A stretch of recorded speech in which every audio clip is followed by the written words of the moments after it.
那下一个，这个是梅山雀，省重点保护野生动物。这个啊，对。 这些都是呗。啊，对，这些都是卖鸟的人，他觉得你这个东西叫声好听了，品相长得好，他卖的就贵，缺尾巴了或者怎么的，他卖的价格也很低。不是说保护级别越高，他能卖的越贵，它跟保护级别的不挨着。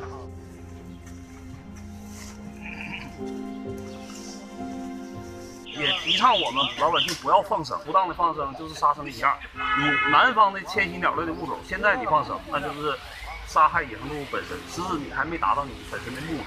另外呢，你还助长了猎捕者的行为。现在咱们有专业人员看适宜放生的，他们放生了；不放生的，送到救护中心，等明年再进行放回。